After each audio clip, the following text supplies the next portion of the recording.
There we go. We're live on LinkedIn. We're live on YouTube. And we should be live on WhatsApp. I'm just gonna send this link to everybody on WhatsApp. And then we will be good to go. We will be good to go. We will be good to go. Let me just... Couldn't write any article last week. God damn it. That's okay. There is no time. There is no time. 212th episode.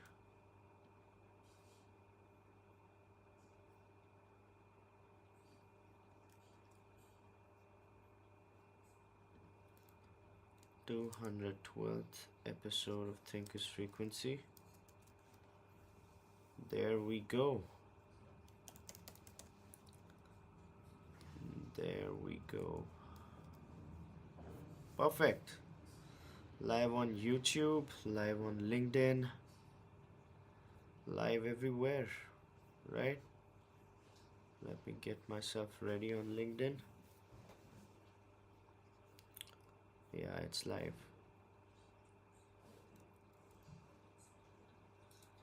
The audio is good. The audio on YouTube is good. So YouTube, LinkedIn, WhatsApp done. We are late, so we should start quickly now. We should start quickly. No time to waste. Bum bum bum. Bum bum bum bum bum. Bum bum bum bum bum bum. Bum bum bum bum bum. Bum bum bum. Bum bum bum bum. Good morning, everybody. Welcome to Thinker's Frequency. We're having such a good time. This is the peak of human civilization. We're working so hard, doing such good work for ourselves, our parents, our kids, our siblings, our husbands, our wives, our friends, everybody. A lot of other people's husbands and wives, I hope. And just when we thought things couldn't get any better, like they couldn't possibly get any better, they just did. Call it divine intervention, folks, but things just got a whole lot better. Now we have Thinker's Frequency, our weekly mental workout, our weekly dose of insights and analysis that don't lead to paralysis right before we punch in. So let's continue with our journey of reading between the lines, things that are especially interesting and important in the world of business and finance. Let's go! Oh, but before we go, we gotta follow tradition, right? You know the tradition. You know the sweet and sacred tradition of the simultaneous sip. We'll all sip something together, and it'll bring us good luck, as it always does, without fail, every day. And all you need for the simultaneous sip is a cup or mug or glass, a tank, a chalice or stein, a canteen jug, a flask, or a vessel of any kind. Pour it with your favorite liquid. I like some hot water with black pepper in it. And here we go.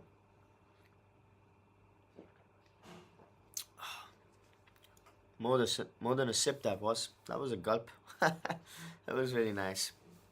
Delicious. With that out of the way, let's begin. Let us begin.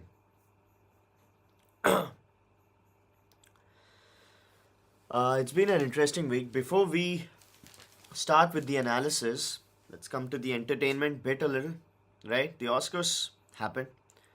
One battle after another by Mr. Paul Thomas Anderson won the best movie. It was a total piece of shit.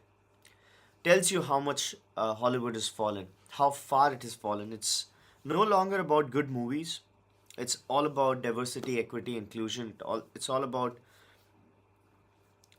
virtue signaling, sermonizing people on what is perhaps the right way to live. It's pathetic. It's absolutely pathetic. The way these people have been pushing that agenda. That's why nobody watches Hollywood anymore. So Hollywood has lost its cultural relevance. Absolutely. It's been taken over by, Korean cinema. It's been taken over by Japanese cinema. So if you look at the global watch trend, or what kind of stuff people are watching these days, right? It's not English movies, definitely not. It's more of Korean dramas, it's more of Korean movies. If it's Japanese, it's manga and so on and so forth. So the cultural zeitgeist has been taken over by the East Asian, uh, you know, entertainment products instead of the usual Hollywood play. And that's obvious. Why is it better watching a Japanese movie? Why is it better watching a Koreeda movie? Or why is it better watching a Korean movie, right? If not a Japanese movie. It's because when you're watching a Korean movie, when you're watching uh you know, a Japanese movie, what you're watching is a movie. You're watching a beautiful film. You're not watching a class on why you should be gay and why it's best to be gay and so on and so forth. It's not like that. It's nothing like that. It's just real storytelling, right? Which is in the purest form, unadulterated. It's just beautiful. It's refreshing to look at that now, especially in this day and age, right? Because it's so pathetic when it comes to English movies. Hamnet also got nominated for best movie. Again, a total piece of shit. A total scam. It was an intellectual heist, that movie, right? They just try to connect it for nothing. Uh, Miss Sudha asks, as per you, which movie was a better contender for Best Film Oscar? Well, I have been deeply disappointed with what's going on when it came to movies this year. I followed Sinners, nothing. One Battle After Another, nothing. Hamnet, nothing. So I haven't watched all the movies because I've been so disillusioned with the American film, you know, paradigm in general. That's just pathetic. I'm just gonna wait it out. I'm watching older Japanese movies these days because there's. I watched Hamnet though in the theater. I watched One Battle After Another in the theater. These are the two movies I definitely watched, and I was deeply, deeply disappointed. So that goes out. Speaking of movies, we came out with Dhurandhar, of course, Dhurandhar 2. It's taken everything by a storm. I watched it too. It was not Dhurandhar 1, but it was something. It was a phenomenon, right? It was extraordinary in a lot of ways. So let's see how that movie does. Indian movie industry, Indian film industry, Indian theater segment needs a lot of push. We really need,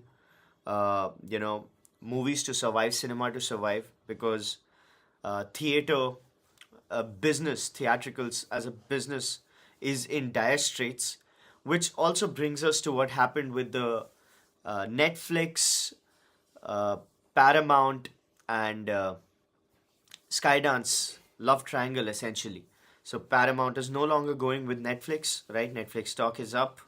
Paramount is going to be acquiring, uh, you know, the Warner Brothers business, and that's pretty extraordinary. That's pretty extraordinary. They're going to have a combined hit of just massive proportions, but that's very good for the theatricals business. Otherwise, Netflix would have just taken it down. So that's good news. Now let's come to the analysis. Whatever is happening, you know it, right? Stock markets have been tumbling. They've been going up. They've been going down. They've been doing. They've been in dire straits for all practical purposes because of the whole. But if you are a regular viewer of Thinker's Frequency, and if you've been following what's been happening, what we've been telling, you should be very happy. You should be extremely happy if you've been following Thinker's Frequency and if you've been following it closely. Even in the tracker, the Thinker's Frequency tracker, we've written something, uh, and that is Shelley Engineering. Now, Shelley Engineering in the past week has gone up by 26-27%. So, when the whole market is in the toilet, we've talked about this particular stock having massive potential. Why did we say it would have massive potential? Because of the GLP paradigm. Novo Nordisk's patent on the semaglutide goes out on Saturday, 21st March. Tomorrow it goes out. As it goes out, the GLP wave essentially hits the market. The generic GLP wave. Right now, the cost of GLP per month comes out to be 11,000 to 18,000 rupees. That's expensive. The generics will bring that cost down to 3,500, 3 to 3,500, maybe 4,500. GLP adoption will skyrocket. It will go 10x in the next 2 years. Now, in the next 1 year, actually, 12x, right? And why Shelly Engineering benefits from it?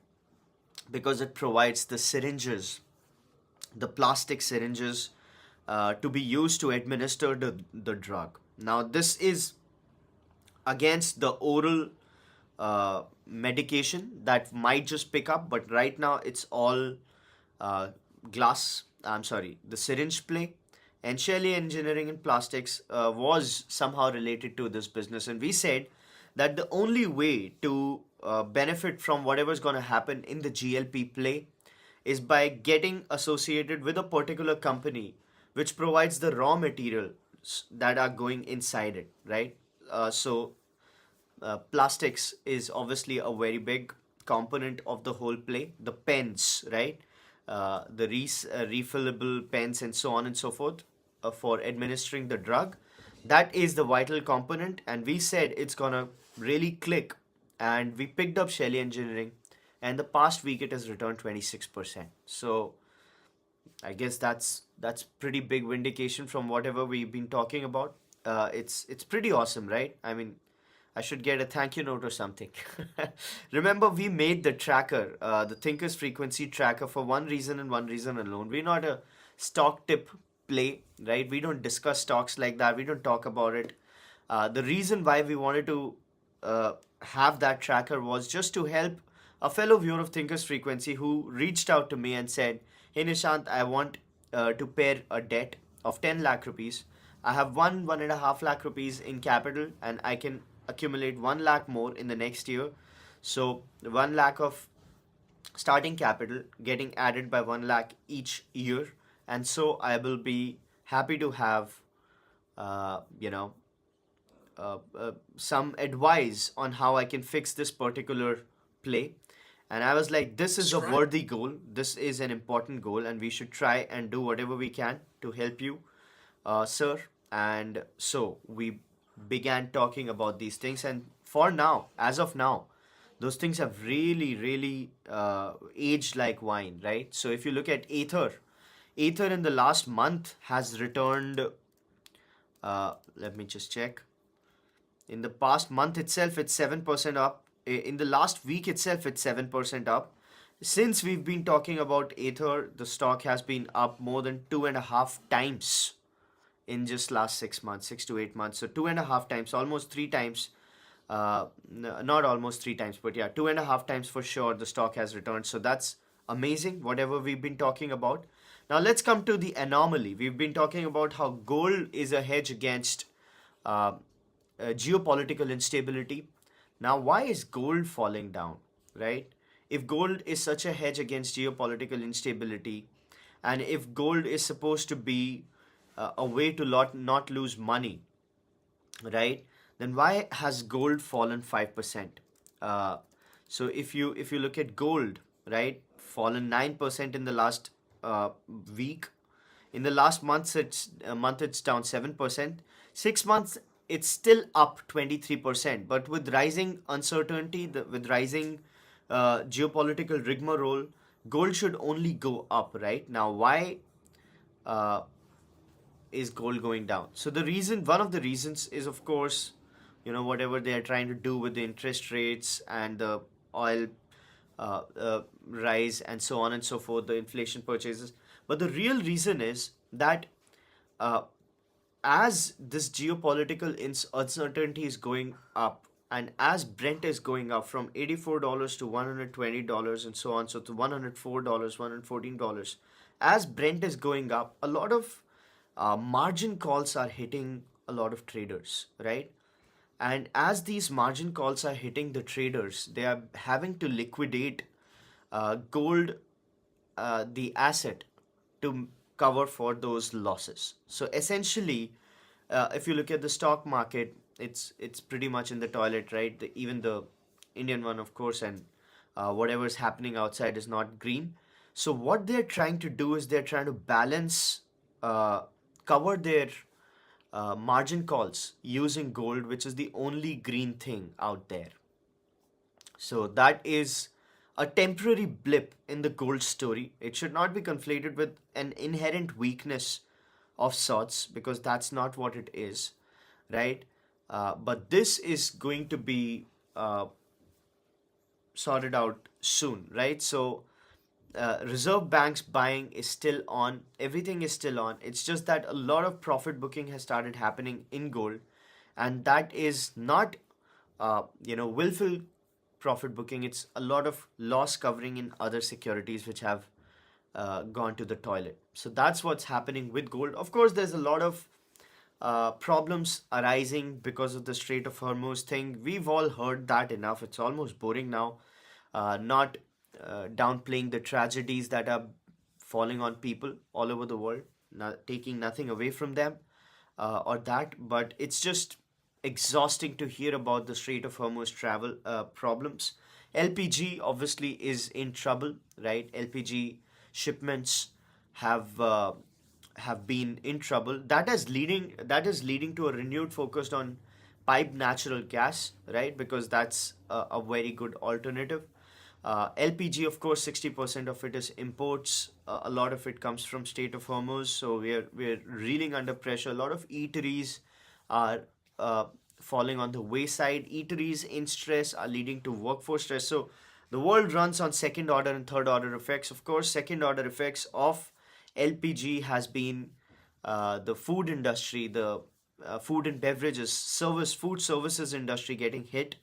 Food services industry running on less capacity, right? What's happening because of less capacity when it comes to these restaurants is a lot of manpower getting shown the door. And this manpower is at the bottom of the pyramid. So food services, restaurants industry, it doesn't make a lot of money cumulatively, but it is responsible for a lot of employment. Employment. Hospitality is a major hirer, right? So what happens with that is that all those jobs start going away. Another second order effect of that is electric kettles, electric induction getting, they're seeing a higher demand.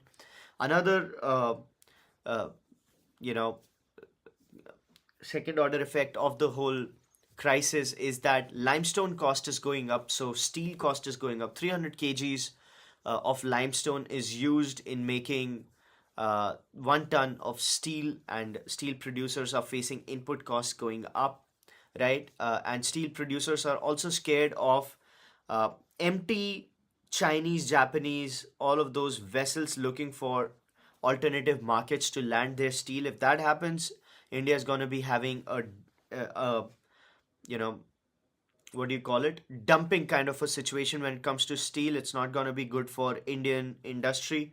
That is going to be a lot of trouble, obviously. Another second order effect is the urea thing. Urea is not being able to, the imports of urea are in trouble, which is especially bad because in July, Kharif season begins. Kharif season is the largest plantation season of the country, right? If it's the largest plantation season of the country, and an agricultural mainstay falls short when it comes to numbers, it's going to be a huge problem. Wholesale price index, the WPI inflation essentially has started picking up. Inflation going up is bad news, right? Until now, the 92 rupees rupee fall, the rupee has been falling 1.6% since the beginning of the war, uh, in just like a month and a half or so. So rupee has been falling. Until now, rupee's fall wasn't really hurting the Indian customer, the Indian economy in a lot of ways. In fact, it was actually helping the Indian exports become competitive, because currency devaluation is a very good way for exports to become competitive. Viewers of Thinkers Frequency know. But now if inflation starts hitting in the country, it's gonna be hurtful. Of course, paint companies, all sorts of companies which depend on oil, and core materials which are not being imported are in are in deep stress, right? That is causing a serious problem. Uh, Despite all of that, the car market essentially is looking very, very green. Indian car market is going to be going beyond 4.7 million vehicles, which is extraordinary. Car markets growth is riding on the back of the GST rationalization. First time car buyers are a huge part of what's happening with the industry. 41% says Hyundai, and so on and so forth. A lot of first time buyers. This is a great sign of upward mobility when it comes to the country's economy, right? First time car buyers are a proxy for a serious level of upward economic mobility. So that's happening. Smartphone market is going down. It's in the toilet, right? It's falling off about 10% year on year. It might just go that much according to Counterpoint Research. So we talked about raw materials, the FMCG play, they're reeling under pressure. The car market is doing very well. They're looking at the domestic market for all sorts of growth and so on and so forth. Smartphone market is going down because memory prices are up. Memory prices are up because of the whole AI data center build out. Uh, you know, uh, all the paint companies, all sorts of raw material based companies, chemicals companies, and so on and so forth are under pressure. Pharma is under deep pressure because the excipients, the solvents, the APIs, all of that is very expensive, right? Just paracetamol is up from 250 per kg to 450 per kg according to prices. So pharma, the generic trader, Indian manufacturers of pharma, they are reeling under pressure, right? The key source material KSMs and APIs are all expensive from China, and then there's also freight forwarding issues, right? So pharma is bad. The FMCG players, they get hurt because plastic is 15%, packaging is 15% of the raw material cost, so they are under a lot of stress, of course, right? Then the paint guys, the chemicals guys, the agriculture guys, the fertilizers guys, they are under stress, of course. uh, uh, Car market is good, smartphone market is good. I'm just thinking about the second order effects of what's been happening. Banking is not good at the moment. Banking has had a singular strike of HDFC's chief quitting, and he's saying that I'm not happy with what's happening ethically and from personal reasons. So that particular statement has essentially screwed the markets. HDFC fell 5%. Banking erased a lot of gains which it had made. Banking, it should be an upward times, but this is one of the blips that's happening. Uh, and short term liquidity is obviously in trouble, so RBI is trying to get the VRRs, the OMOs sorted. Uh, Miss Sudha asks, what are your thoughts on this recent events at HDFC Bank and its impact on the stock? So I see it, uh, as I was saying, I see it as a temporary blip in the overall healthy story. If you look at banks, right, apart from the short term liquidity crunch which is happening right now, which is being treated, by the way, by RBI, banks essentially are looking at not such a bad story, right? So with interest rates plateauing, they're not going to move. With them not moving, the yields and all, they're going to be a little in place. As that happens, the deposit growth will have to be figured out, but credit growth offtake will be nice for the banking sector. So that should be good for the overall sector in a couple of uh, you know quarters or in the next quarter or so. However, this particular thing will obviously lead to a lot of regulatory action, a lot of investigation, and so on and so forth, which will lead to short term pain. But otherwise, the story uh, seems to be strong, right? Mr. Chakrabarti, Anatu Chakrabarti, he has quit, which is very weird. Uh, the pretext of quitting was very weird. The personal integrity and ethics play that he came out with, that was that's obviously controversial. So let's see what happens with that. Uh, Except for that, I'm just thinking about other industries and the second order effects of what happens, right? The Gulf markets, real estate has gone into uh, to a total toilet, right? If you look at UAE's retail real estate index, it's down 60%, right? So a lot of people are essentially very, very sad and surprised about what's going to happen with the real estate, because a lot, but they are trying to red carpet. They're offering a lot of uh, incentives for people to keep coming to the hospitality sector so that the hospitality sector doesn't get hit. Needless to say, it's a troublesome situation. Trump and Hegseth and everybody in the Trump team says that it's not going to be an issue. It's not an issue, right? It's not a forever war. They say the only reason why Trump was favored by the new age Republican crowd, a lot of people supported him. The modern, people, they went with him, is because he was an anti-war president. His first term had no wars, no new wars were started by Trump in the first term, and that was exactly his promise. That's why people like Mr. Peter Thiel were supportive of Trump. But this Iran particular situation has gone radically opposite to everything that Trump presidency stood for. No wars. That's not happening, which has disappointed a lot of people, including myself, right? But if you look at it from their perspective, it was quite a pickle, right? Iran was openly asking for Israel's obliteration using nuclear power. It wasn't like an Iraq war thing where they said that these people have WMDs, but they didn't, right? It's like that particular country's leadership was hell bent on developing nuclear weapons. So they had sort of, it was a Kobayashi Maru situation. You cannot ignore it, because then Israel will be off. And then you can also not go into war, because then everything gets hurt, right? So everything is pretty much in the toilet because of that situation.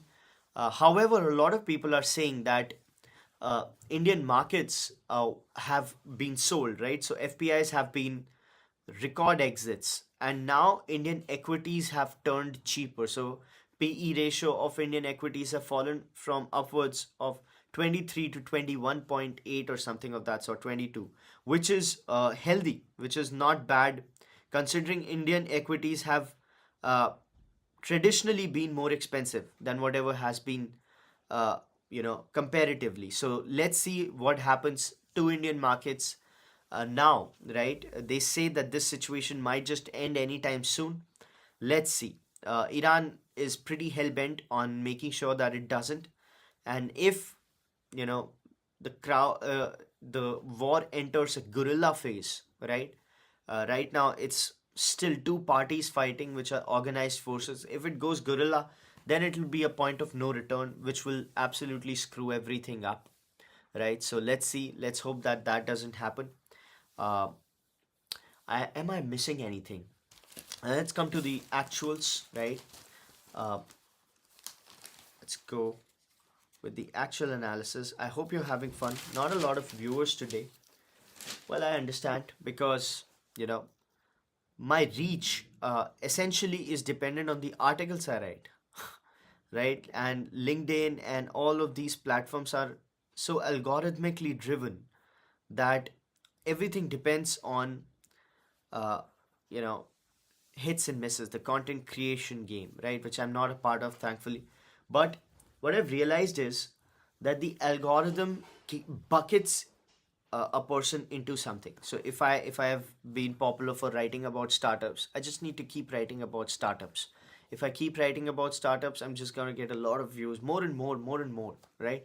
If I write about something else, something different, the algorithm doesn't know what to do with it, because I'm not a part of the bucket responsible for that kind of content. For that kind of content, they have bucketed other creators and so on and so forth. So this particular dynamic uh, is, even if it looks like you have a lot of following on the internet, you're still a slave to the algorithm, right? Which sucks, but it is the way it is. So let's move on. That was a bit of an insight. 7.9 telecom users added in Jan. Vodafone going through a new phase. It is trying to lure in new investors for, uh, there is a moratorium period. They are forgetting about the debt, right? It's gonna take. they're taking the debt to be paid off after 10 years, which is going to be inviting a lot more investors. They've spent about 20,000 crore rupees, which they had raised recently already. And still, it's like a distant third, 17% market share in Vodafone. And that is essentially just going downhill, because if it doesn't raise money, if it's not successful in raising money, Vodafone is going to be in the soup. However, the government intends to bring in a new investor, right? As it brings in a new investor, and the debt paying troubles go out of the window, because they're going to give them 10 years or so on and so forth. And a lot of debt, 40% of debt, is just going to be forgotten in a way. Viewers of Thinkers Frequency know, we've been saying it for a very long time, that the only way Vodafone survives is if the government just forgets about its debt, right? And that's exactly what's happening. So let's see. There's a lot of call blocking, the troubles that are being addressed by the government. Truecaller has joined the telcos against AI call blocking. I wonder why there is so much of vigilance on spam calls, or let's say telecallers calling, and so on and so forth. Do you think it is a very, very big problem for an everyday Indian, the whole spam call situation, the spam message situation? Well, in the list of all the problems I face in the country, right, I don't think it'll even figure in the top 10, right? Spam calls, spam messages. I don't think the nuisance that it creates, and it is a nuisance for sure. I don't think it actually it figures in the top 20 of all my problems, uh, if I'm being realistic about it. But there's an overwhelming, or rather disproportionate, focus on the government to solve this issue. Why do you think that is so? Right? Why do you think the government is so hell bent on solving this particular problem, which doesn't really affect an everyday Indians that much? Uh, it's because the babus get hurt, right? Now, the Indian political class and Indian bureaucratic class has more or less shielded itself from the troubles of everyday Indians, right? They don't have to deal with the traffic situation. They don't have to deal with, you know, uh, the crowd situation. They're posted in places which are relatively clean. Their pollution troubles are also pretty much sorted out, right? They live a very cushioned life, very, very shielded from all the regular problems that everyday Indians go through. But this particular problem is pretty indiscriminate. It's an equalizer of sorts, right? It hurts them. It hurts them when they get a call from a telecaller who's reaching an average Akash, and who's also reaching a Babu or a political, right? Because they don't know. And they really want to solve for that, is my hypothesis on the situation. Otherwise, there's no practical reason why it would be on such high radar when it comes to situations. But I'd love to be differed on that. If somebody has a contrary view, I'll be happy to change my view on it. Let's move on, folks. Banking, the steepest fall in 21 months. I talked about it. HDFC, that's good. Central Mine and Planning and Design Institute, right? Going for an IPO, that's okay.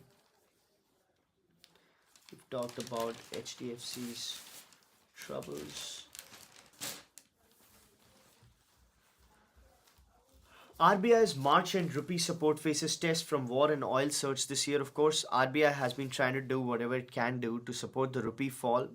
The rupee fall has been incredible. And what can RBI do?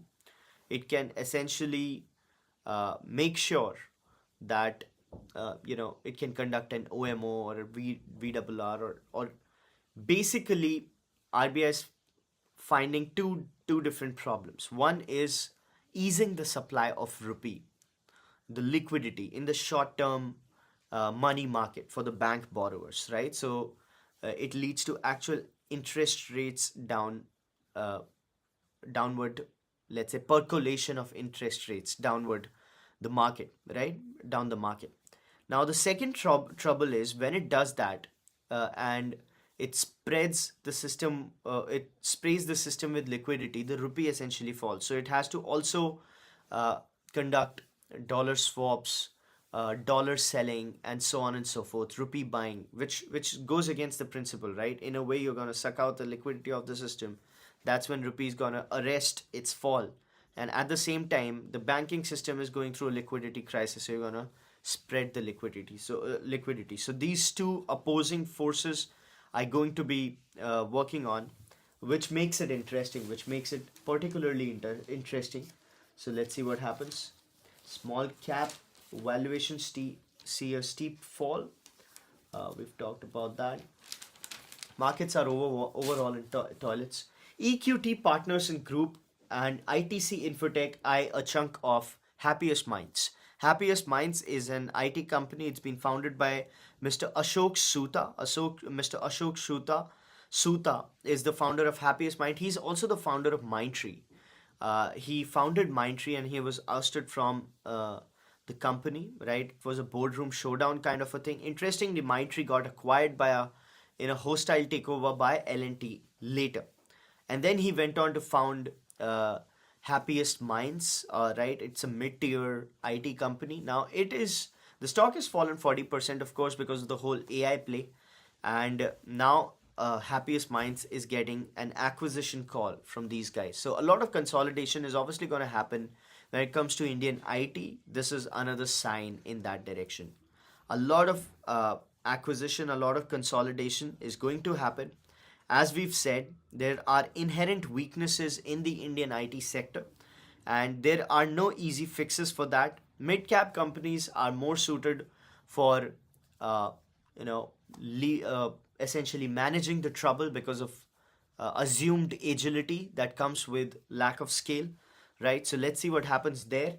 Mr. Ashok Soota, 83-year-old star entrepreneur, Mindtree, and then Happiest Minds. He used to work at HCL, I guess. A very, very interesting person. A total hero of sorts, like legend in the play. So let's see what happens.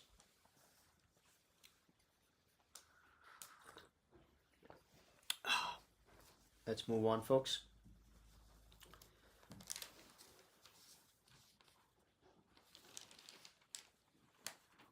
A lot of action when it comes to chip play.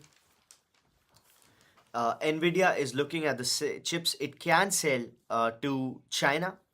Now, that has obviously been a very, very big matter of geopolitical significance. Nvidia chips, what chips it can sell to China, what chips it wants to sell to China, what chips China wants to buy. So, China has in the past disallowed, essentially banned Nvidia's chips from coming on the shore because of security concerns. At the same time, there are people getting jail sentences for black marketing for smuggling Nvidia chips to China.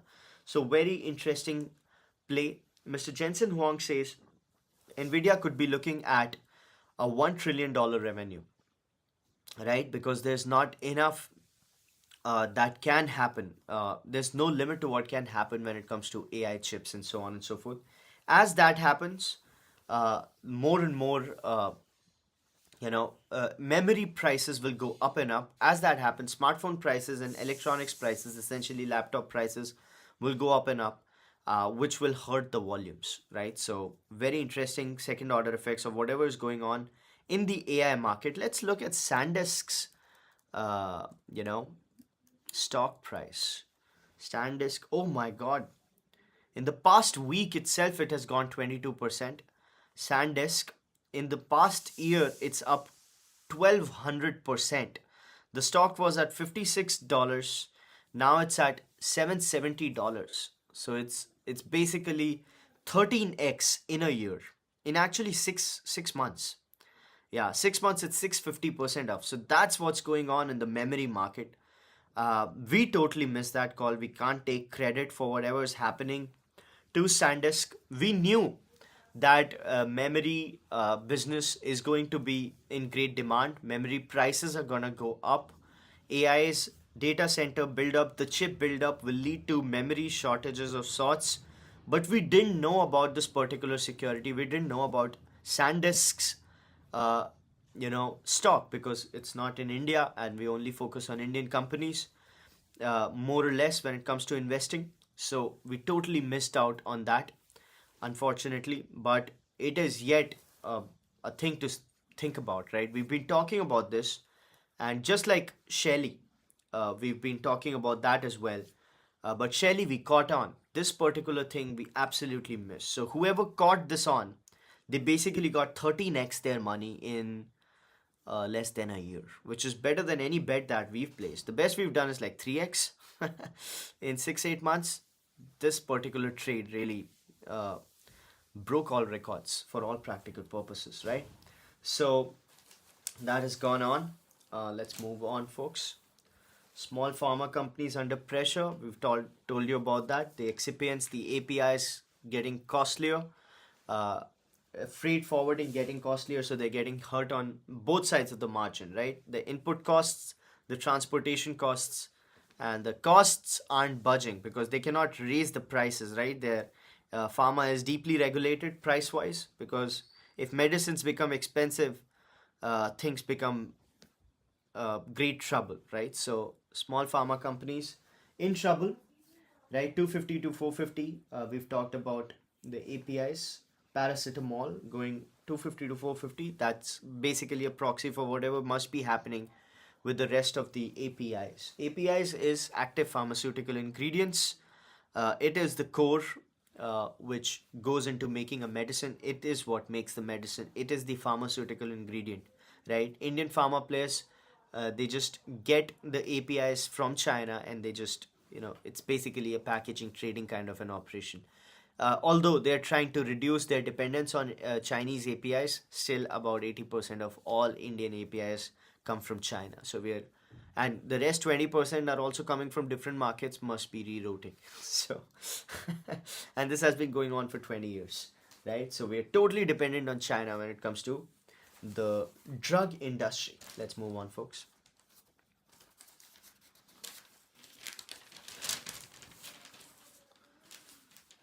The wait is over. Pill fits the bill. We've been talking about the GLPs coming out.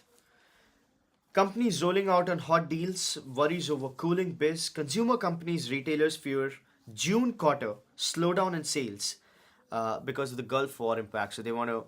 So a lot of companies, right? Apparel, fashion companies, retailers are coming out with discounts because they fear that this particular conflict might skyrocket. Now, people are bound by budgetary constraints, right? So, if you know about LPG, whatever is happening in the LPG market, right? They're more concerned with that. So, they're deferring the purchases of ACs and so on and so forth. But if this particular season goes away, right, then AC market is gonna lose out. So we know what happened to the AC market last year, right? Viewers of Thinkers Frequency know what happened to the AC market last year. We've talked about it enough.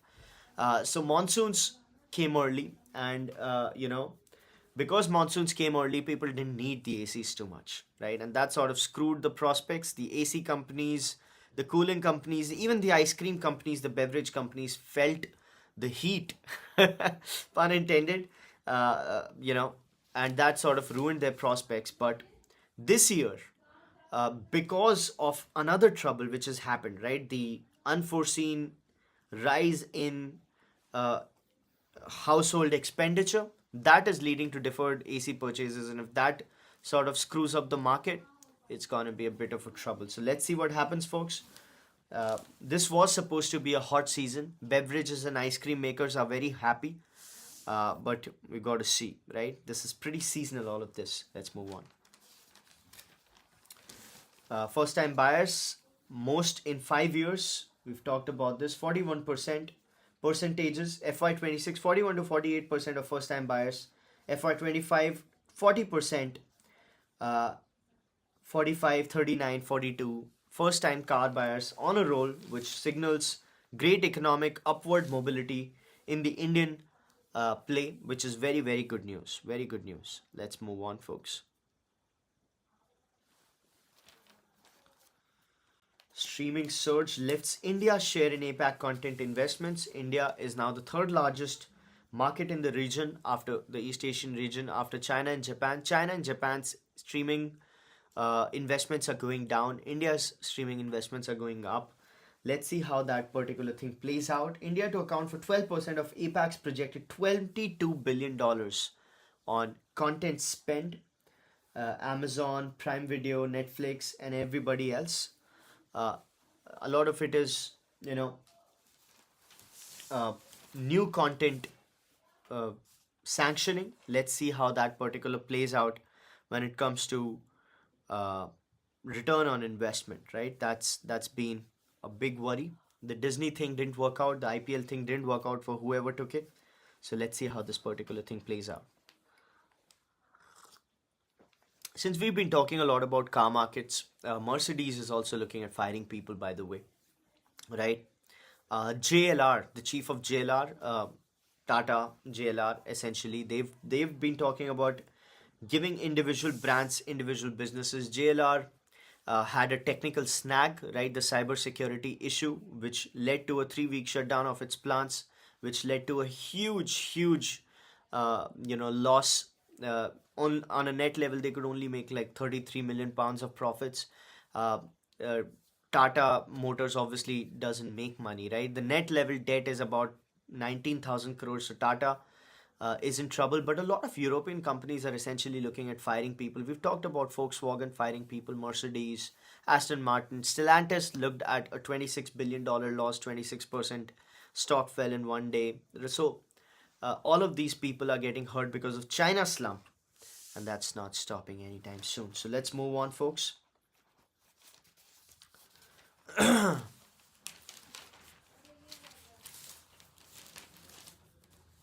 Exporters are looking at a 500 crore, 497 crore scheme for shipments, right? That's very necessary. Reassurance, basically insurance guys cannot cover something of this sort. Whatever is happening, so the government has to step in with special schemes to keep things afloat. Let's see what happens there, right? Uh, we have enough urea till May as 1 metric ton shipments hit Indian ports. Government expected to float fresh import tender to meet the June demand. Right? Let's move on. Railways and all. We're fine. We're fine. Niti Aayog is pushing for a 7,500 crore push for sports goods manufacturing. Sports goods manufacturing has a lot of potential as per Niti Aayog, and that is a vertical which the Indian government can take up, so they speak. Domestic output. Ayog has projected an increase in India's share in global exports in sports goods to $24 billion by 2036 from $2 billion at present, right? And equipment to $8.1 billion from $275 million at present. So to 2036 projections, nobody is seeing 10 years from now, but that's the projection. They're looking at a serious growth, 2 billion to 24 billion. That's basically 12 times. 12 times in 10 years is huge. This could be a good time to start looking at sports companies for investments. What do you think, right? Or manufacturing of sports companies for investment. Don't be surprised if VC companies start, investing in contract sports manufacturing companies, just as they invested in contract electronics manufacturing companies like Zetwork and so on and so forth. So let's move on. India is eyeing 786 gigawatts of non-fossil fuel capacity in 10 years. We've talked a lot about that. Let's move on. India has done remarkably well when it comes to renewable energy. Mr. Mukul Chaudhary says, Sir, Jai Shri Ram. Jai Shri Ram. Let's move on.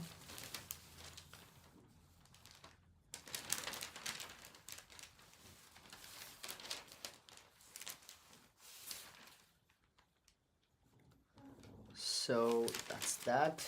I hope I'm not missing out on anything. Mr. Mukul Chaudhary asks, Sir, आप daily कितना बजे उठते हो? Daily उठने का time तो थोड़ा सा मेरा अलग हो गया, लेकिन जब मैं थिंकर्स फ्रीक्वेंसी करता हूँ फ्राइडे को, तो मैं 6 बजे उठ जाता हूँ और मैं बहुत पढ़ता हूँ. थिंकर्स फ्रीक्वेंसी की वजह से I end up reading about 14 hours a week, at least 14 hours a week, which is nice, right? Even though I'm not being able to write anymore, because of, there's so much going on at work. So it's very difficult to keep writing, even if I want to. Right, writing is a lot of thinking.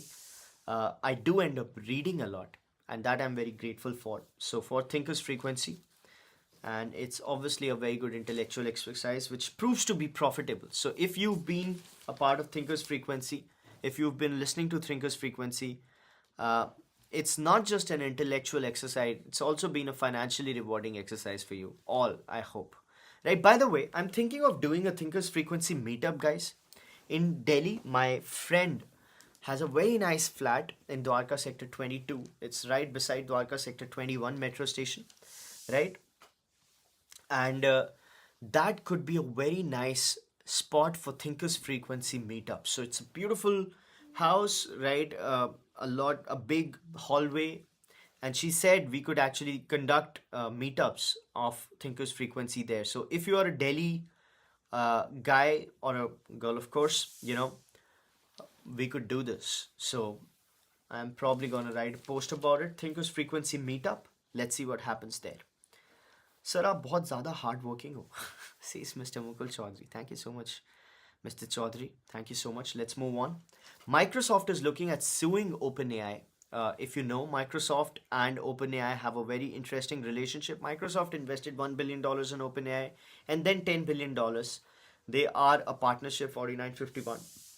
And with that partnership comes OpenAI's commitment to using Microsoft's Azure platform. But OpenAI has signed a deal with Amazon for its frontier model, and that is against the Microsoft's deal. So Microsoft's lawyers are talking about suing them. They say this is a breach of contract. We are excited to what they build with Frontier, but they cannot be using AWS based services because that will be radically against whatever is happening with the deal. So let's see how that particular thing, it's going to be very expensive. Both the parties have a lot of money. It's interesting because OpenAI got money from Microsoft and then it's going to use that money to fight Microsoft in the court. Lawyers make money. That always gets true. Let's move on, folks. US wholesale prices up 3.4%. US also seeing a real, struggle when it comes to inflation containment. Let's move on, folks. Uni cards, I fresh funds at 70% value cut. So Uni, it started as a buy now pay later scheme, right? You remember buy now pay later? VCs were very excited about buy now pay later, so they started investing all over the place. When it came to buy now pay later, I said that is total bullshit. Buy now pay later is not going to work. My articles from that time, they have aged like wine. Buy now pay later essentially fell off the face of the earth. Essentially, it got screwed, absolutely demolished, right? All the buy now pay later companies just disappeared, and so a lot of them just disappeared, like Zest Money and all. But then a lot of them started becoming different, pivoted to different businesses. They started selling credit cards of banks and so on and so forth. Now that's what happened with Uni. Uni started as a buy now pay later scheme where you could use that card to split a payment into three. So you could split a payment for later. Nothing of that sort worked out, of course. Credit cards were already there. And it's now raising funds or raising money, trying to raise money when it comes to at a 70% haircut valuation. So that happens. By the way, speaking of valuation haircuts, Upgrad has finally taken over Unacademy, right? They've not disclosed the valuation. They say after the disclosures, after the deal is concluded, that's when they're going to make the disclosure. It's a share swap, no cash. Unacademy is going to keep the leadership. Mr. Munjal is going to keep working there. What would be the valuation? I would say it must be less than 100 million they had cash, and about 100 million was their revenue, 85-90 million. So they must be like cash plus 50-60 million. They must have been, the business must have been valued at, let's say, 0.5x revenue multiple, right? And that would have been healthy for Unacademy. That's my guess. So let's see how it comes out. I had said that Unacademy is not going to be bought by Allen. That turned out to be right. Then I said on Academy won't be bought by Upgrad at that price that they were looking for. That turned out to be right. And I said the only reason why Upgrad will buy an Academy is because it's itself trying to go public, and as it goes public, it needs to beef up its balance sheet. That's exactly what's happening. So Unacademy has been taken over by Upgrad to boost its prospects for going public as a tech play. So they're going to showcase Unacademy as a tech disruptor.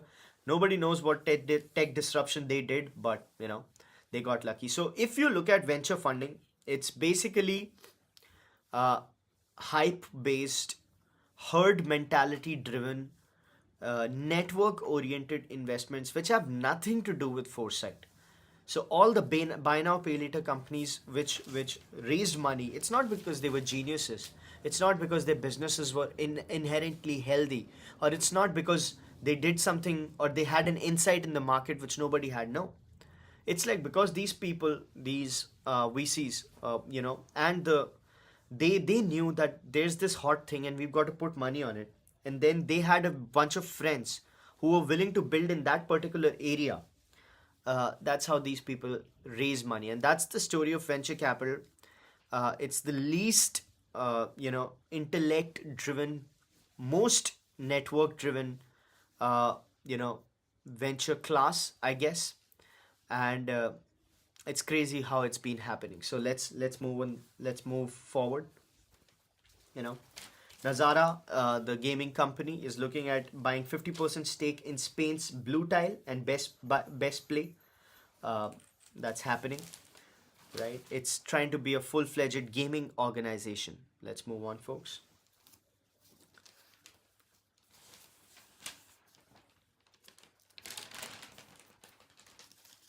Mr. Kamath, Geo Financial Services Chairman, KV Kamath, he says a few days or a few months, war is unlikely to last and create lasting issues, and it's gonna be okay.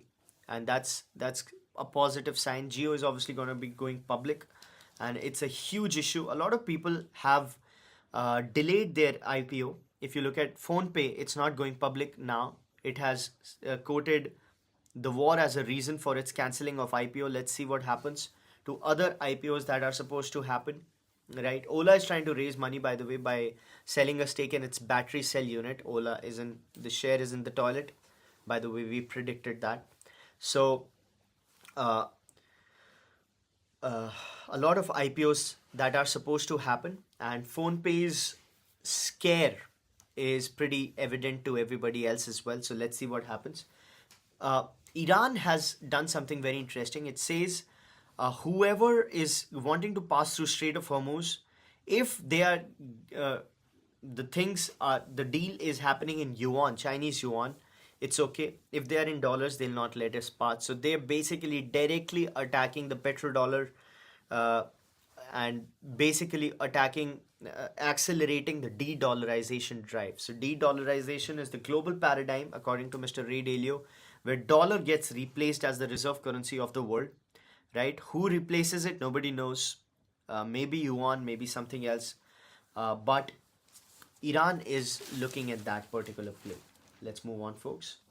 It's a very interesting history of petrodollar. So in 1974,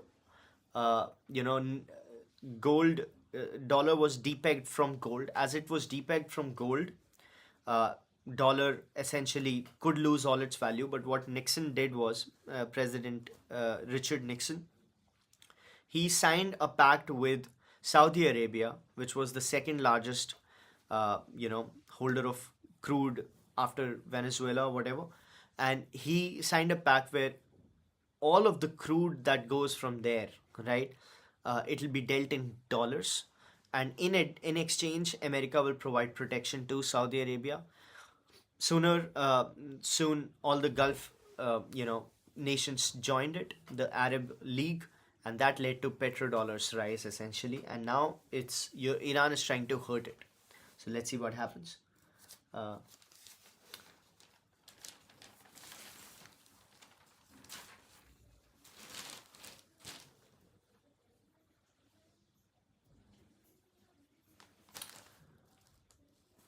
Amundi's group chief says that if you're not invested in India, it's time to start now.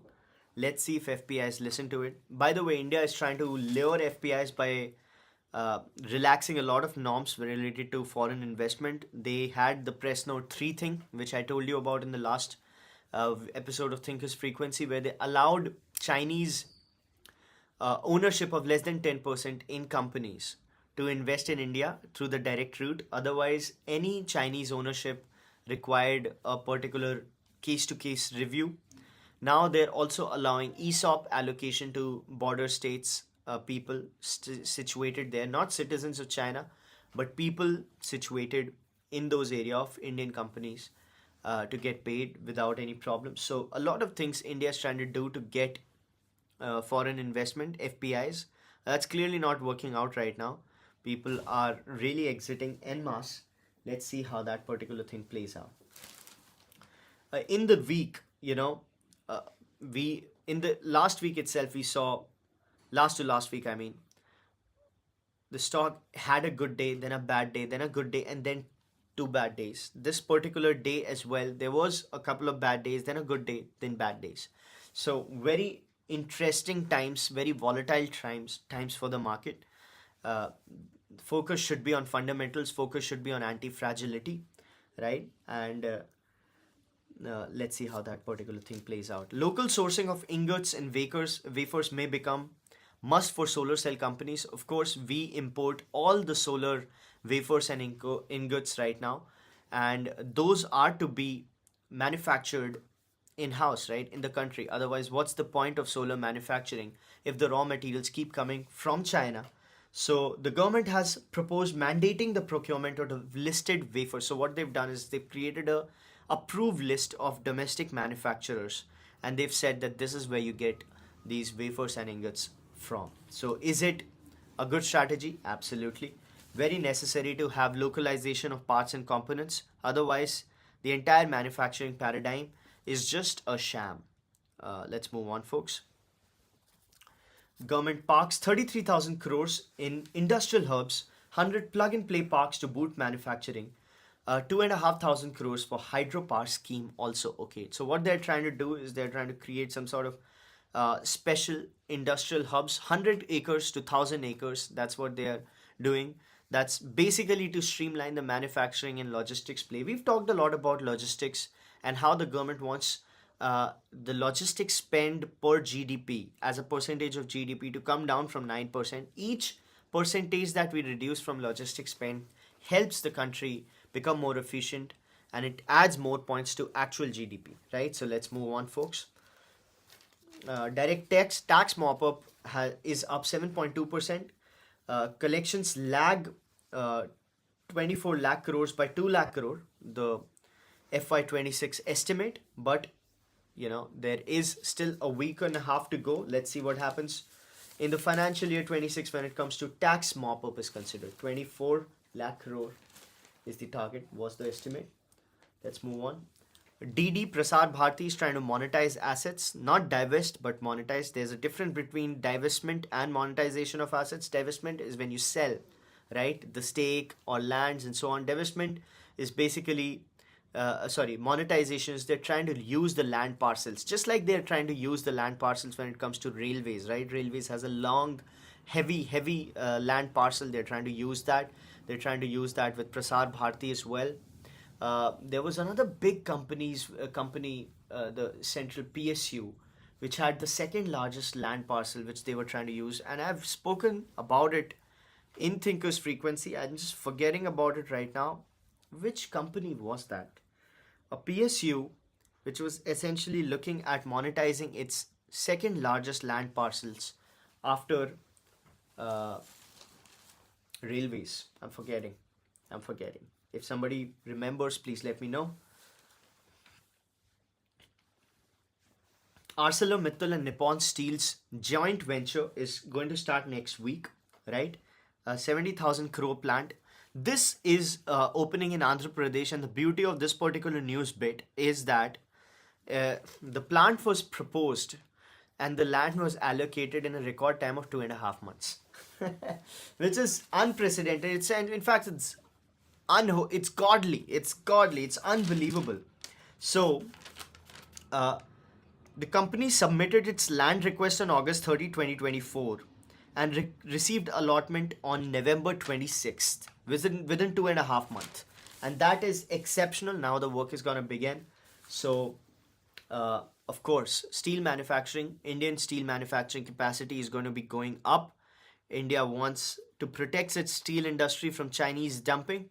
Let's see how that fares. For now, a 70,000 crore plant in in Andhra Pradesh, going to be starting next week. Beautiful. Bosch is partnering with Tata Autocom to manufacturing EV parts. Bosch and Tata are going to be a 50-50 joint venture. They're going to be when Bosch is going to be obviously looking at the R&D play, and Tata is going to be looking at operations, admin, and so on and so forth when it comes to India.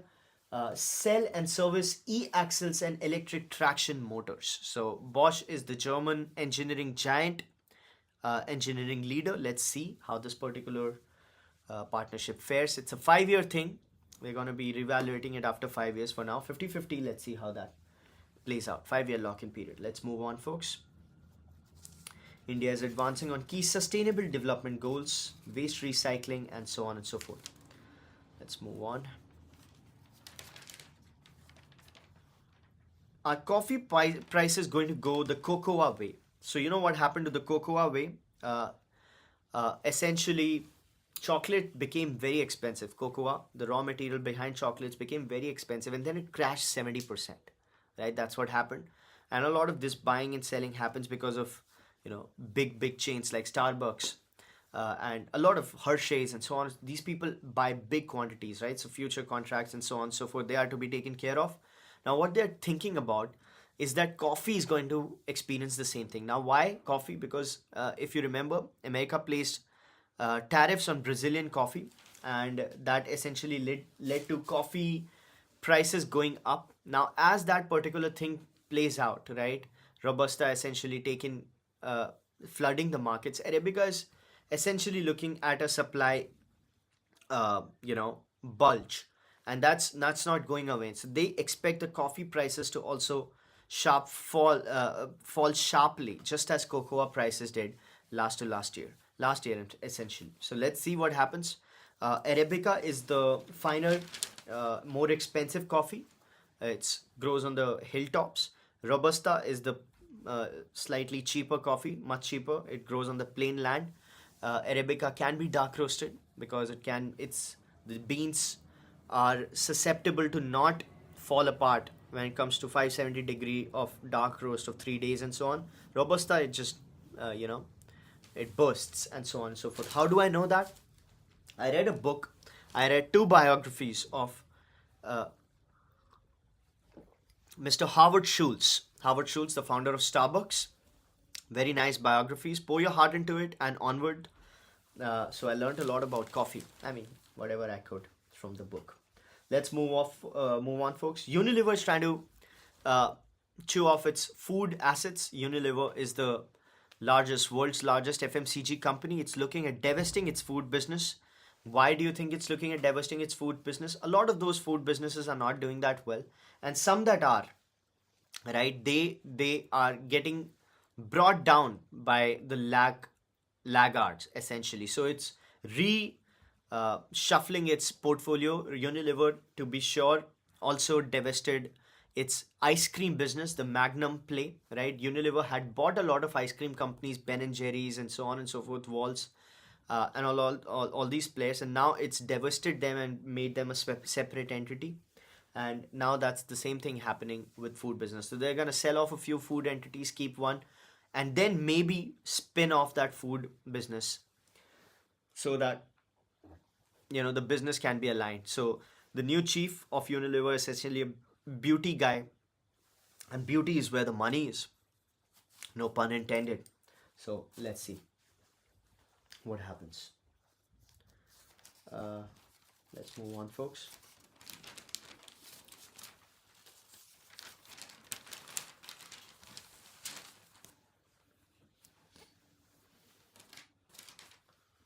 Raw materials hurting companies. We've talked about that. Rupee going to a new low. We've talked about that as well. Perfect, perfect. Let's move on, folks.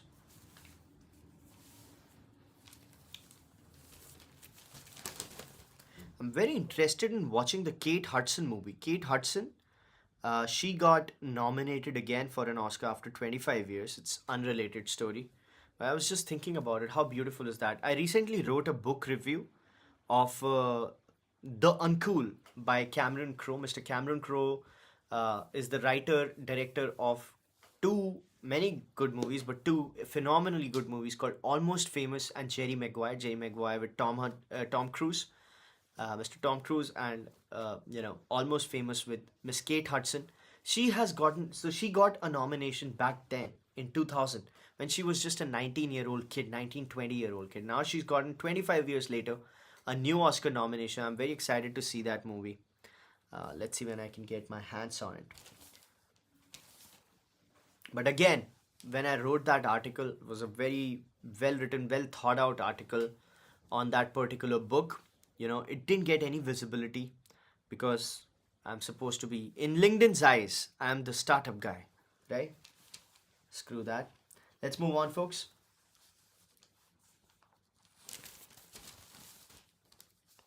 I'm just thinking I shouldn't be missing out on anything, which I don't usually. But let's move on. Bitcoin went up, by the way, and then it sort of retreated, but Bitcoin went up. I don't know what it means. Bitcoin is a totally speculative asset for me. I have no fundamental calls about Bitcoin. It doesn't solve anything for me personally.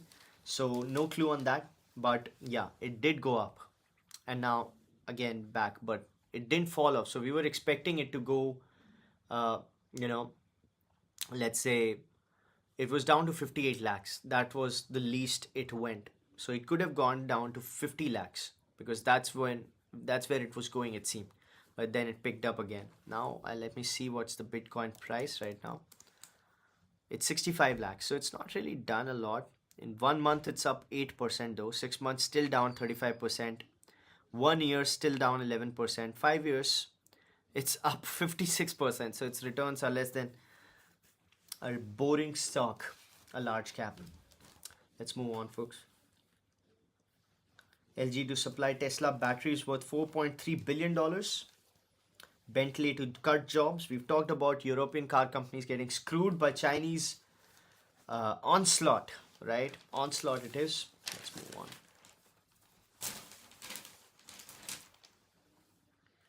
UPI is looking at scaling adoption by going deep into the Hindi heartland. Gujarat, UP, Northeast, Bihar, Jharkhand, Rajasthan, MP, right? These are the states with low penetration. Now, I understand why I understand why Northeast might have low penetration of UPI because, less population density, the technology hasn't there. A lot of areas where connectivity is an issue still, and so on and so forth. Why is Gujarat low on UPI penetration, right? Gujarat is supposed to be the financial hub of the world, of India. It's the port place. But this means that a lot of cash transactions happen, which means a lot of back money transactions happen in Gujarat. UP and the Hindi heartland, right? MP and so on and so forth, which is sad. But let's see how that particular paradigm changes. Let's move on. Government's RDI fund, research and development in fund. The government has started a 1 lakh crore fund, right? And VC companies are applying for it. Let's see what happens. Udaan is looking at reverse flipping to India. Udaan is another interesting case. Never made money. No clue on what it does. Of course, it's a B2B marketplace, but never made money. It's lost like unholy amount of money losses, right? Unholy amount. But now it's going to look at it's looking at going public. Let's see how that particular thing fares. Let's move on, folks. There's an Italian company called Enel. It's initiating legal proceedings against Vori Energies because Vori Energies said it will buy but Enel but didn't. So it has material losses breach of trust, and so on and so forth. So that is a lawsuit. Nothing is gonna happen because of that, but lawyers are gonna make money. Warrior Energy stock went up. Maybe it was not a good call to buy that company. Anyway, let's move on, folks.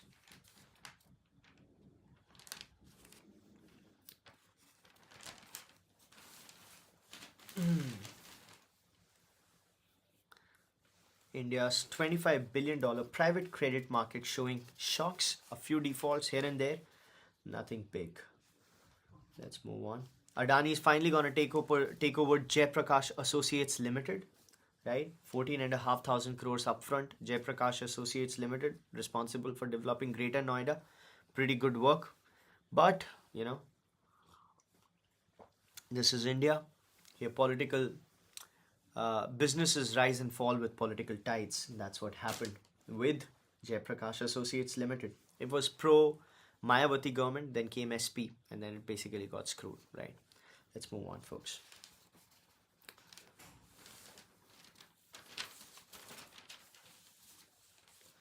Liquidity squeeze at the banking, we've talked about that.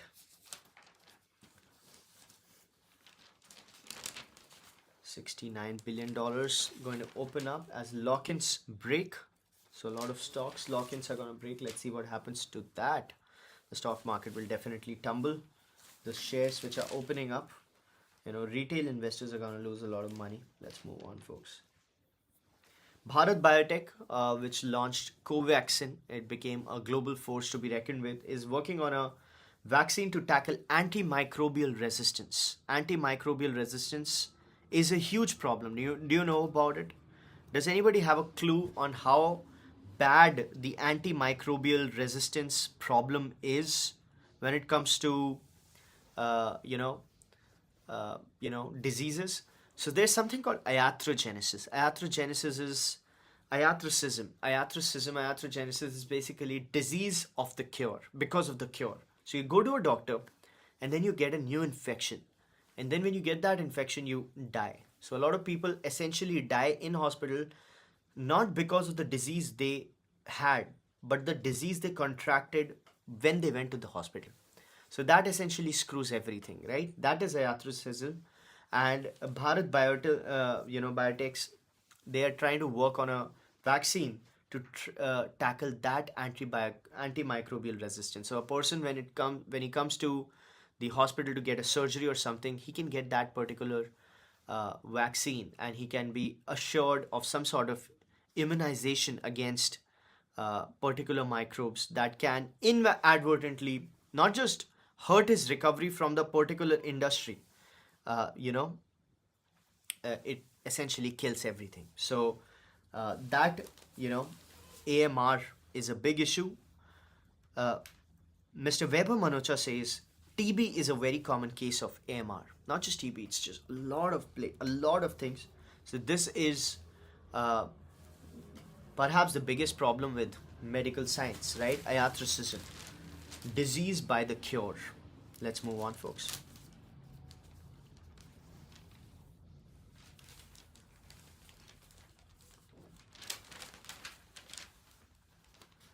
Press note 3, we've talked about ESOPs, China, so on and so forth.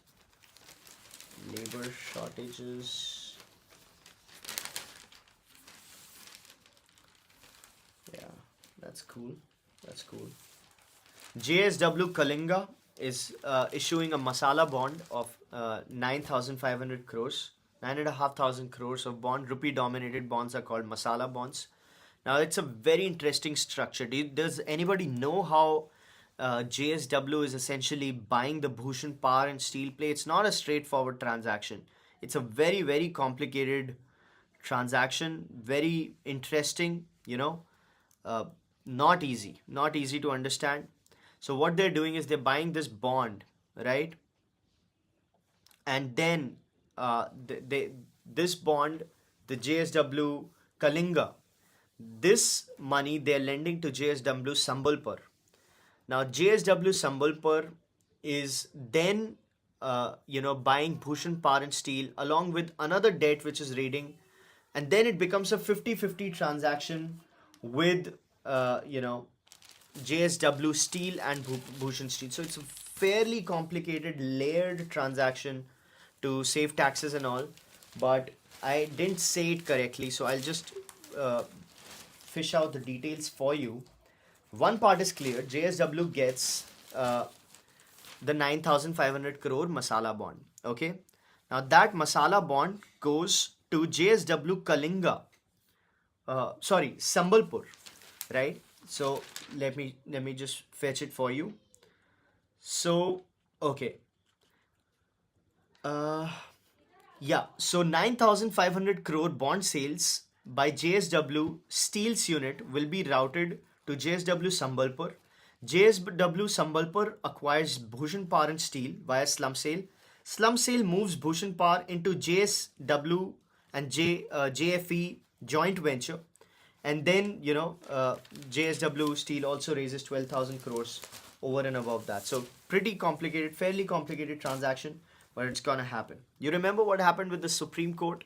It had invalidated JSW's uh, you know uh, acquisition of Bhushan Power and Steel, and then it backtracked. It's a whole legal rigmarole that happened. Now all that is in the past. Let's move on, folks. So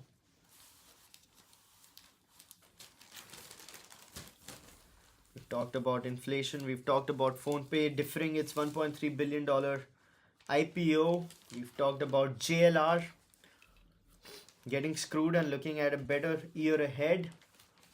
Let's move on. Trade deficit up 2x in February. That's including services, not so much. Including products, of course. It is pretty, it's a tough time. Mr. Abhishek Sharma says this could be a game changer. Yes, it is. It is absolutely. I don't know what you're referring to though. The AMR thing or the JSW thing? Please clarify, Mr. Sharma. Let's move on. India is finally starting to focus on AI-led drones, right? And cyberware. We've talked about the lack of focus on drones as a force in Indian defense strategy, right? And that has been a very disappointing play because drones are the future. Drones are the present, actually. Fighter planes is an outdated technology. It's not going to help. But India is still spending a lot of money on fighter jets. They're developing the fifth generator fighter jet. They've sanctioned like 20,000 crores for the pilot, right? And then they're going to scale it up to lakhs of crores. And then they're also trying to work on sixth generation plane with choosing two consortiums. So Italy, Germany, Spain or whatever, and then there's Japanese, Britain, and so on. So these two factions, they're choosing one so that they don't get left behind in the sixth generation fighter plane development, right? Because a lot of countries already have fifth generation. They're working on the sixth generation, and India wants to get on that wagon. Although, according to Mr. Musk, and I agree 100%, fighter planes are just an outdated piece of technology. It's not going to work. It's just killing people and the plane. The future is drones, swarms of drones, and so on and so forth. That's where the money should be going. Unfortunately, not a lot of money is going there, and which is going to hurt India. I hope it doesn't, but it will. If the strategy isn't course corrected, it will. So a lot of people think F-35 is that great plane, right? The stealth and so on and so forth. But it's not, because with all those stealth capabilities, with all that money that has gone into F-35, it's the extraordinarily expensive plane, right? It's a piece of shit because it generates so much of heat, it gets tracked the other way. So the radar is not supposed to just, track a certain. There are a lot of ways to track, and it's not stealth in the reality of it, which is a bit of a problem, which comes with scale, right? So if you've got to deleverage on, if you hyperfixate your investments in one particular direction, this is what happens. America essentially lost a lot of money on F-35, and if India gets into this, they're gonna spend and waste a lot of money too. So let's see that doesn't happen. But India is finally, looking at AI policy and so on and so forth. Let's see when it comes around. Let's move on, folks. PNG meters connections, piped natural gas meters are there a lot, but it's not reaching. Why? Because a lot of these connections were just done to meet the targets, right? The gas doesn't reach there, and that's sort of causing a problem. Now, why doesn't it reach there, and why is not are the players not very keen on this pipe natural gas distribution at home? Why do you think that's not that favorable? We've talked about this. Viewers of Thinkers Frequency know it's because it's not a profitable endeavor. So CNG pumps, they are profitable for these gas distributors, city gas distributors, they're called CGDs, but home distribution is not. Home distribution has a lot of cost, buries these guys, and they're not very bullish on it. So let's see what happens. Mr. Abhishek Sharma says AMR. Yeah, that's good. Let's move on, folks. Specialty fertilizers import 10 to 20% costlier. That's okay. Propane crunch. Boilers hurt, that we've talked about. Open claw is killing it. We're spending a lot of time on it. Let's see what happens.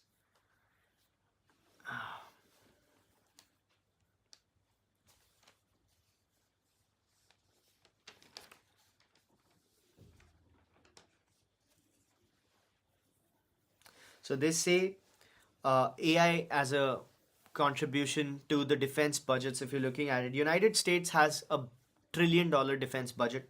It's essentially 3.4% of its GDP, $1 trillion. China has $14 billion, $314 billion of defense budget. It's 1.7% of its GDP. India's defense budget is around $93 billion, 93.5, which is said to be 2.4% of GDP. I think it's slightly wrong. The data point, I think it's about 1.9, but let's go with that, right? Not 2.4. How can it be 2.4? Let's say if India's GDP is $4 trillion, $40 billion will be 1%. So 2.1, 2.2. Anyway, so that's where we are going, and we have 29,000 crores allocated to R&D. Now, you must be like, hey, India is $93 billion, China is $314 billion. But when you look at PPP terms, right? PPP terms, it just sort of matches, right? India's $100 billion is more or less 200, $300 billion when it comes to Chinese investment. And when it comes to American investment, you can multiply it by 5 or something of that sort. So in PPP terms, we're pretty solid. But yes, Russia is $150 billion, 7% of GDP, 6.7%. Let's move on.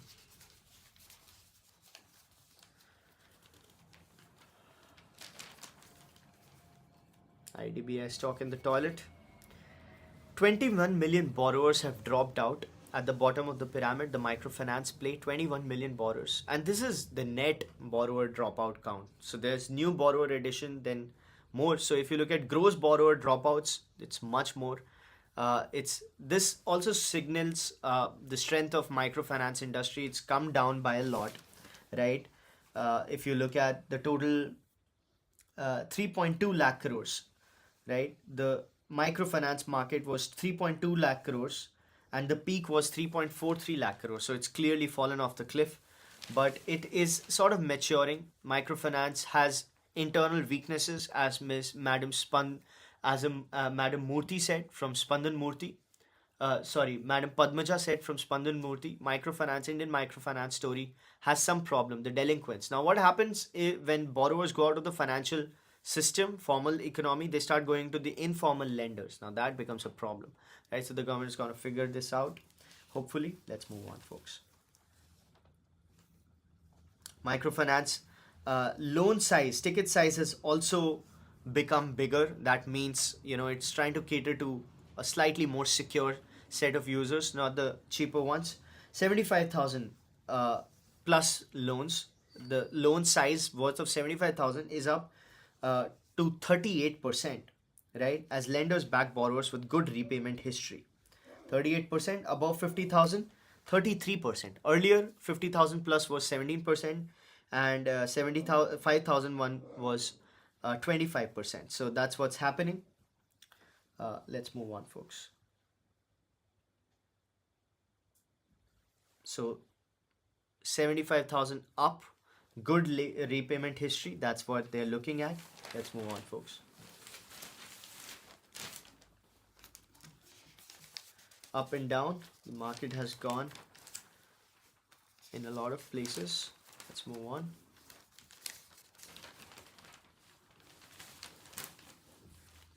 Investor taking to the digital gold. Let's move on. Amazon is looking at quicker approvals for its SATCOM services, DOT. It fears that Mr. Musk's Starlink is going to have a first mover advantage. So it is trying to push quicker approvals for its game. Let's see how that particular thing plans out. Amazon's Kuiper has a lot more satellites in the fray, right? At this moment, if you look at Amazon, Leo, and Starlink, which already have over 7,000 Leo satellites, would be far the highest amongst competitors. Eutelstat OneWeb, which is an Airtel Play, 648 Leo satellites, and GeoSES have 11 MEO, medium Earth. So Leo Earth is low Earth orbit, MEO is medium Earth orbit, and then there's geostationary satellites, right? GSO, geostationary orbit satellite.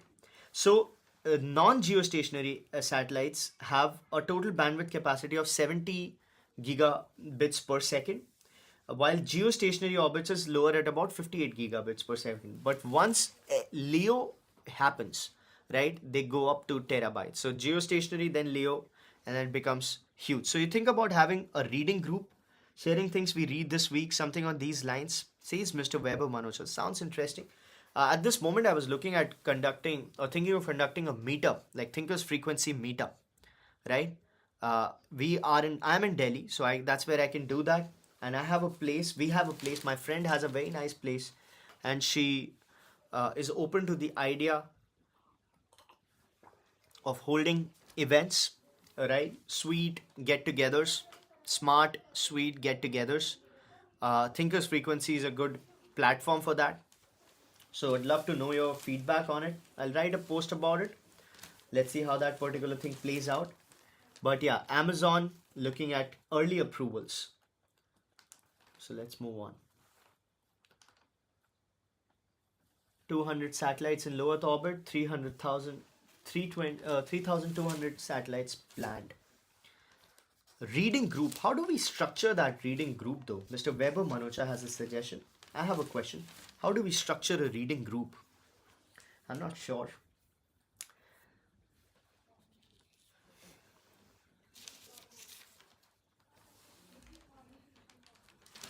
Let's move on.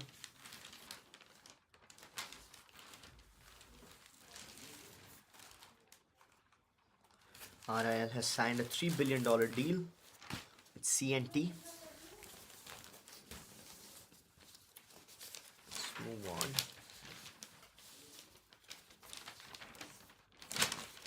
Consumer giants boost legal teams, growing compliance risks, right? If you remember, labor code, data protection, the DPDP, M&A activity, and so on and so forth, they're hiring more lawyers. Lawyers make money. The meetup idea sounds good, says Mr. Vaibhav Manocha. We should meet up. Mr. Sumanth Kumar was saying that, let's meet up. Let's have a meetup, Thinkers Frequency meetup. I can have a very nice meetup. I'll prepare a schedule for the event. It could be a 3 or 4 hour schedule. Some pitches here and there. Some people discussing ideas and stuff. A very nice evening. We could keep that. Let's move on, folks.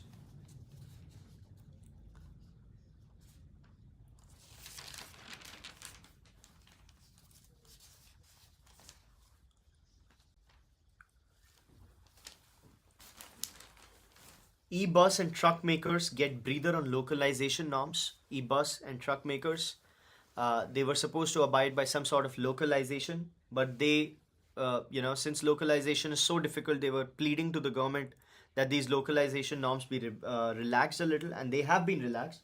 Traction motors can be imported. Traction motors that use rare earth magnets can be imported until September 1. That deadline has been given because of the rare earth magnet challenge. 11,000 e-drive scheme is incorporating a lot of local component manufacturing for e-buses and trucks. 4,391 crore allocated to buses and 500 crore for trucks. So let's see how this particular thing plays out. Very interesting. Let's move on. Sharing links of things we are reading. Fixed call once a week or twice where everybody gets to talk about it. Yeah, that could be done. That could be done. I see. We'll have to plan it in a way because the problem is, if you start a WhatsApp group, it gets so crowded with all sorts of noise.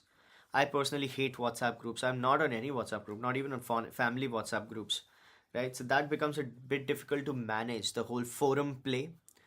And if it's not WhatsApp, it becomes inactive. So that also turns out to be a slightly problematic situation, right? And reading, people generally don't read a lot, unfortunately, I've seen.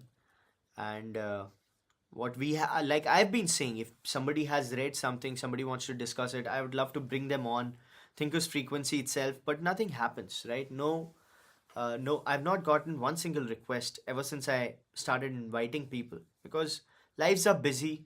Time for reading is very, very sparse, right? So it's very incredibly hard to continue reading. I'm thankful for Thinkers Frequency that I have mandated reading of about 12 hours a week, which goes for Thinkers Frequency, at least 12 hours, 12 to 15 hours, right?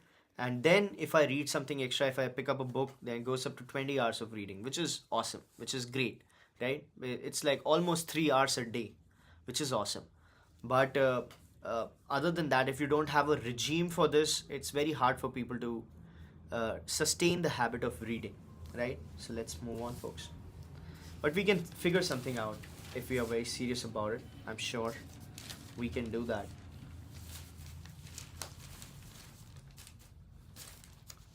Let's move forward. A lot of political rigmarole happening. European checks find slew of lapses in Air India planes. Airline faults come down as DGCA steps up scrutiny. Let's move on. The problem with the war situation is that it's hurting the remittances. A lot of Indians get remittances. India takes about 120 plus $billion a year in remittances. Remittances are pure money. They go to people's accounts, right? 27% of all Indian remittances come from Gulf. So if that goes out, remittances go out. And that's exactly what's happening. So a lot of India actually runs on remittances. Pure money, $120 billion means a lot. So let's see how that particular thing plays out. Let's move on, folks. SECOWA's alumni have raised $250 million. Some of that money needs to come here, right? That's what's supposed to happen. A lot of that money, not some of that. A lot of that money needs to come here. Let's move on.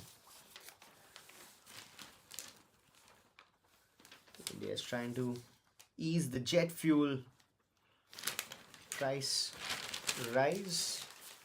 Let's move on, folks.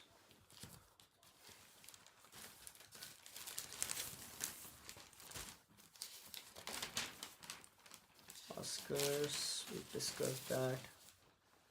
I'm just trying to make sure that I'm not losing out on anything. The GLP, yeah. India has to procure spot LNG for urea manufacturing. Well, that's obvious. A lot of seafarers stuck. Meta is laying off 20% people, 20,000 people. That's huge. That's huge. Car companies 4.7 million. Handset companies looking at 13% shrinking. We've talked about that. And lastly, the last Saturday, Entourage is hitting Bollywood. Well, I've written an article about that. Actors' costs need to be stabilized.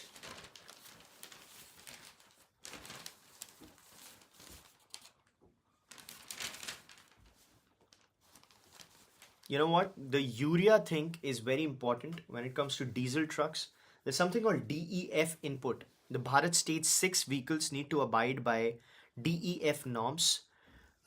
DEF norm essentially is basically diesel needs to be mixed with a fuel in order to be compliant, right? So the nitrogen the harmful nitrogen can have, you know, the monoxide and all can be utilized. So I'll just tell you exactly what it is. The DEF unit is supposed to be 32.5% technical grade urea plus water, right? Vehicles won't run if DEF tank is empty, engine is interlocked, right? So these vehicles cannot run, the trucks. Now, urea shortage has led to goods movement because DEF is not being met, right? Because India's TGU, like the urea play, 50 to 60% of it is imported, and conflict has blocked them. So, technical grade urea, key input for producing diesel exhaust fluid used in large diesel, is hurting the logistics operations. Trucks are getting hurt. So I'll tell you, India imports about 50 to 60% of TGU. BS commercial vehicles and large diesel are equipped with a mandatory engine interlock mechanism when a vehicle cannot operate if DEF levels are exhausted. So if DEF goes out of the play, everything gets screwed, right? Uh, the mechanism for it is essentially, TGU, technical grade urea, is a purified form of urea used to produce DEF, which consists of 32% of TGU, okay, blended with deionized water. Now, DEF is injected into the exhaust stream of diesel vehicles, which essentially convert harmful nitrogen oxides to nitrogen and water. So this is the way emissions from trucks essentially are taken care of, and without urea, that's not happening, which has led to more problems. Yeah, I guess that's pretty incredible. Fitch has raised FY26 growth forecast to 7.5% from 7.4. Inflation forecast is up 4.5%. Let's see what happens, right? Razorpay looks at cross-border transactions. Razorpay is also going to go public, so it's beefing up the story. Let's see how that plays out. Steel makers, higher input costs. We've talked about how limestone is used in making steel. 300 kilograms of limestone is used to make 1 ton of steel, and because limestone is stuck, right, steel players are looking at huge input costs ballooning and margin squeezing, right? Let's see. And cheaper imports, because a lot of Chinese and Japanese ships are waiting to pounce on the Indian shores and dump their steel. If that happens, Indian players will be toast. So let's see what happens, right?